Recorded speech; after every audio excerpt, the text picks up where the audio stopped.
warahmatullahi wabarakatuh. Perkenalkan, saya Alisa Warsidina dari kelas 3B dengan NIM 666140160. Yang terhormat, Ibu Dr. Ayuning Budiati, selaku dosen pengampu mata kuliah manajemen strategi, saya izin mempresentasikan hasil analisis saya terkait IFAS, EFAS, Matik SWOT, strategi implementasi dan evaluasi dinas di lingkungan Provinsi Banten. Baik, saya akan menjelaskan visi dan misi dari DLH Provinsi Banten. Visinya itu lingkungan hidup yang lestari untuk mendukung pembangunan berkelanjutan menuju Provinsi Banten Emas 2045. Misinya mengembangkan perencanaan lingkungan hidup yang efektif dan berkelanjutan, mengoptimalkan ekonomi hijau melalui pengendalian lingkungan hidup yang inklusif dan partisipatif, memperkuat penegakan hukum lingkungan hidup yang adil serta berintegrasi, meningkatkan tata kelola pemerintah di bidang lingkungan hidup secara transparan dan berkualitas. Pada slide ini saya menjelaskan kondisi lingkungan internal DLH atau faktor-faktor dari dalam organisasi yang mempengaruhi kemampuan DLH dalam menjalani strategi. DLH Provinsi Banten memiliki beberapa kekuatan utama, antara lain komitmen pemerintah daerah yang sangat tinggi terhadap isu lingkungan yang tercermin dalam dukungan kebijakan dan alokasi program daerah. Selain itu, DLH memiliki sumber daya manusia yang berpengalaman, baik dalam aspek teknis pengelolaan lingkungan maupun administrasi bidang lingkungan. Kelembagaan yang dimiliki DLH juga tergolong aktif dan memiliki perangkat regulasi, perizinan, dan pengawasan yang cukup. Faktor internal juga menjadi kekuatan besar adalah digitalisasi layanan seperti sistem pelaporan pengelolaan limbah dan pemantauan kualitas lingkungan yang mulai berbasis teknologi. Namun di sisi lain masih terdapat beberapa kelemahan internal, misalnya masih adanya keterbatasan kapasitas anggaran dan keterbatasan peralatan teknologi pemantauan lingkungan yang menyebabkan pelaksanaan program belum sepenuhnya optimal.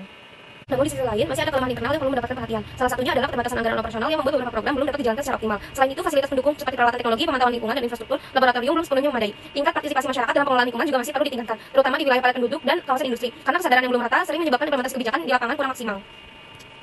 Selanjutnya, dari sisi eksternal, DLH sebenarnya memiliki peluang yang besar untuk berkembang. Salah satunya adalah dukungan kebijakan nasional terkait pembangunan ekonomi hijau dan sirkular ekonomi yang membuka ruang inovasi sekaligus fasilitas pendanaan dari pusat. Perkembangan teknologi ramah lingkungan juga membuka peluang modernisasi sistem pengendalian pencemaran. Selain itu, Provinsi Banten memiliki potensi investasi industri hijau yang semakin meningkat dan kesadaran masyarakat terhadap isu lingkungan yang juga perlahan naik, terutama di kalangan akademisi, komunitas lingkungan, dan generasi muda. Semua peluang ini menjadi modal besar untuk mempercepat transformasi lingkungan yang lebih berkelanjutan.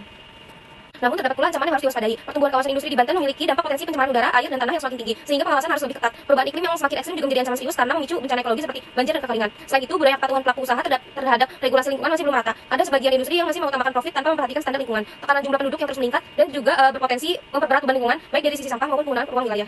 Selanjutnya saya akan menjelaskan tabel diagram SWOT analisis. Yang pertama itu dari sisi strength atau kekuatan. Yang pertama, komitmen kuat pemerintah terhadap visi pembangunan berkelanjutan dan ekonomi hijau. Nah, ini mempunyai nilai 4, bobot 0,25, rating 4, dan skor 1. Yang kedua, adanya lembaga dan perangkat daerah khusus di bidang lingkungan hidup yang berfungsi aktif, memiliki nilai 4, bobot 0,20, rating 4, dan skor 0,30. Yang ketiga, program tata kelola digital dan kolaboratif yang mulai diterapkan, memiliki nilai 3, bobot 0,15, rating 3, dan skor 0,45. Yang terakhir, nomor 4, dukungan SDM berpengalaman di bidang pengendalian lingkungan, memiliki nilai 3, bobot 0,10, rating 3, dan skor 0,30. Dengan total nilainya 14, bobot 0,70, dan skor 2,55. Nah, selanjutnya dari sisi weakness atau kelemahan. Yang pertama, anggaran pengelolaan lingkungan masih terbatas, memiliki nilai 2, bobot 0,10, rating 2, dan skor 0,20. Yang kedua, koordinasi lintas sektor dan daerah belum optimal, memiliki nilai 2, bobot 0,10, rating 2, dan 0,20 skornya. Yang ketiga, kualitas data lingkungan belum merata antar wilayah, memiliki nilai 2, bobot 0,11, rating 2, dan skor 0,20. Yang keempat, partisipasi masyarakat dan dunia usaha masih rendah, memiliki nomor 2, bobot 0,10, rating 2, dan skor 0,20. Dengan total nilainya 8, bobot 0,40, dan skor 0,80.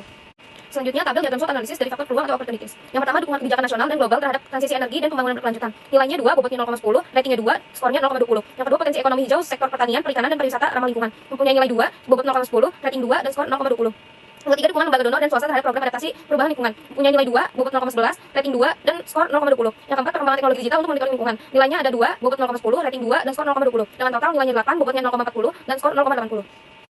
Selanjutnya, threats atau ancaman. Yang pertama, peningkatan intensitas bencana ekologis akibat perubahan iklim, mempunyai nilai 3, bobot 0,15, rating 2, dan skor 0,45. Yang kedua, urbanisasi dan ekspansi industri yang meningkat tekanan lingkungan, mempunyai nilai 3, bobot 0,10, rating 3, dan skor 0,30. Yang ketiga, ketidakpastian kebijakan fiskal dan dukungan anggaran pusat, mempunyai nilai 2, bobot 0,10, rating 2, dan skor 0,20. Yang keempat, lemahnya kesadaran publik tentang pola hidup berkelanjutan, mempunyai nilai 2, bobot 0,10, rating 2, dan skor 0,20. Totalnya, nilai mempunyai total 10, bobot mempunyai 0,45, dan skor 1,15.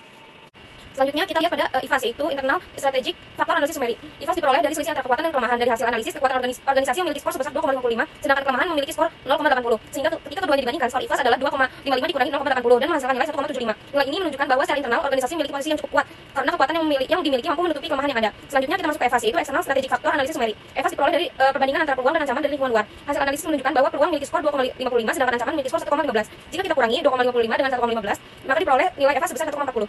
Artinya dari sisi eksternal, organisasi berada pada kondisi yang cukup menguntungkan karena peluang lebih besar daripada ancaman yang dihadapi. Secara keseluruhan, kombinasi nilai IFAS 1,75 dan EFAS 1,40 menggambarkan bahwa organisasi berada pada posisi yang strategik untuk berkembang dan dengan dukungan kekuatan internal dan peluang eksternal yang signifikan. Selanjutnya kita masuk pada interpretasi diagram SWOT berdasarkan hasil perhitungan skor IFAS-EFAS sebelumnya. Pada diagram ini kita memplot nilai 1,75 sebagai posisi kekuatan internal pada sumbu horizontal dan nilai 1,40 sebagai posisi peluang eksternal pada sumbu vertikal. Titik koordinat ini kemudian dijatuhkan kepada kuadran 1, yaitu kuadran yang berada di area strength opportunity.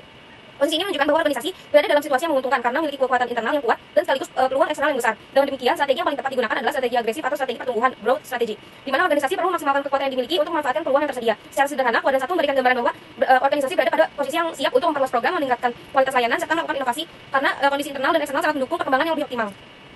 Selanjutnya, matriks SWOT dalam strategi Strength dan Opportunity. Strategi SO mengembangkan program lingkungan berbasis ekonomi hijau dan eco-innovation melalui kolaborasi pemerintah daerah, lembaga donor, akademisi, serta masyarakat untuk memperkuat implementasi pembangunan berkelanjutan di Provinsi Banten. Nah, cara melakukannya itu adalah dengan melibatkan masyarakat, mahasiswa, dan lembaga pemerintah dalam kegiatan lingkungan. Kemudian, memanfaatkan teknologi digital sederhana untuk memantau kondisi lingkungan. Selain itu, DLH dapat meningkatkan edukasi mengenai ekonomi hijau, serta memperluas kerjasama dengan dunia usaha agar inovasi ramah lingkungan dapat diterapkan secara berkelanjutan. Bobotnya 0,50, ratingnya 4, dan skor 2. Selanjutnya, implementasi dalam prinsip manajemen. Yang pertama, kejelasan tujuan. Implementasi strategi harus diawali tujuan yang jelas dan terukur. Dalam menetapkan tujuan pembangunan berkelanjutan dan ekonomi hijau sebagai fokus utama, yang kemudian diterjemahkan ke dalam program prioritas seperti edukasi lingkungan, digital monitoring, dan penguatan kolaborasi. Yang kedua, keselarasan. Strategis harus selaras dengan visi organisasi dan kondisi eksternal. Strategi SO DLH yang memanfaatkan potensi ekonomi hijau dan dukungan kebijakan nasional diselaraskan dengan peluang eksternal seperti teknologi digital, dukungan donor, dan potensi sektor pertanian serta pariwisata hijau. Selanjutnya, komitmen kepemimpinan. Kepemimpinan yang kuat menjadi inti keberhasilan implementasi strategi. Pimpinan DLH berperan memastikan konsistensi arah kebijakan, memberikan dukungan terhadap inovasi internal, dan menjaga komitmen pegawai dalam menjalankan program eco-innovation. Selanjutnya, pengelolaan sumber daya. Implementasi memerlukan pengalokasian sumber daya yang efektif. DLH mengoptimalkan SDM berpengalaman, menambah kapasitas melalui pelatihan teknologi lingkungan, serta mengatasi keterbatasan anggaran melalui kerjasama dengan lembaga donor, CSR perusahaan, dan akademisi. Selanjutnya, koordinasi dan kolaborasi. Menekankan pentingnya koordinasi lintas unit dan kerjasama eksternal. DLH menetapkan kolaborasi dengan pemerintah kabupaten atau kota, dunia usaha, komunitas, dan perguruan tinggi dalam program edukasi lingkungan, pemantauan partisipatif, dan implementasi praktik ekonomi hijau. Yang terakhir, monitoring dan evaluasi. Setiap strategi harus dipantau melalui sistem kontrol. DLH menerapkan monitoring digital kualitas udara dan air, melakukan evaluasi berkala, serta menyesuaikan strategi sesuai dengan perkembangan dinamika eksternal termasuk risiko perubahan iklim. Selanjutnya itu balance scorecard DLH Provinsi Banten. Yang pertama, finansial. Efisiensi anggaran dan pengurangan biaya. Tujuannya menurunkan biaya operasional pengelolaan sampah melalui pengadaan bahan bakar efisien dan teknologi pengolahan yang hemat energi. Indikator kinerjanya yang pertama, efisiensi penggunaan anggaran program lingkungan 68%, penurunan biaya operasional pengelolaan sampah 70%, optimalisasi pendapatan layanan laboratorium lingkungan 65%. Yang kedua, customer, meningkatkan kepuasan masyarakat. Tujuannya meningkatkan kualitas pelayanan untuk kepuasan masyarakat. Indikator kinerjanya yang pertama, indeks kepuasan masyarakat terhadap layanan DLH itu senilai 88%. Penyelesaian pengaduan pencemaran tepat waktu 90%, peningkatan kepatuhan pelaku usaha terhadap dokumen lingkungan 85%. Selanjutnya, internal, mengoptimalkan operasional sarana persampahan atau TPS 3R, meningkatkan efektivitas operasional persampahan TPS 3R.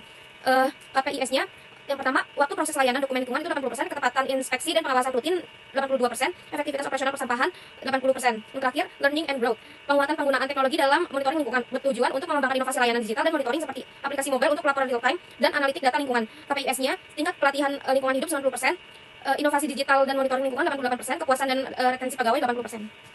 Selanjutnya kita masuk pada kesimpulan dari analisis ini. Berdasarkan IFAS-EFAS, DLH berada di kuadran 1, yaitu strategi SO dengan skor kekuatan 2,55 dan peluang 2,55 lebih tinggi dibandingkan pelemahan 0,80 dan ancaman 1,15, sehingga dapat menerapkan strategi agresif. DLH memiliki modal strategi yang kuat berupa komitmen pemerintah, SDM berpengalaman, perangkat kelembagaan yang aktif, dan digitalisasi pendukungan layanan.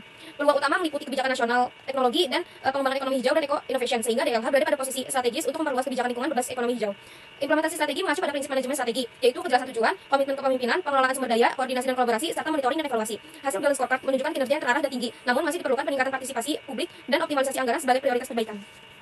Sekian analisis dari saya, kurang lebihnya mohon maaf. Wassalamualaikum warahmatullahi wabarakatuh.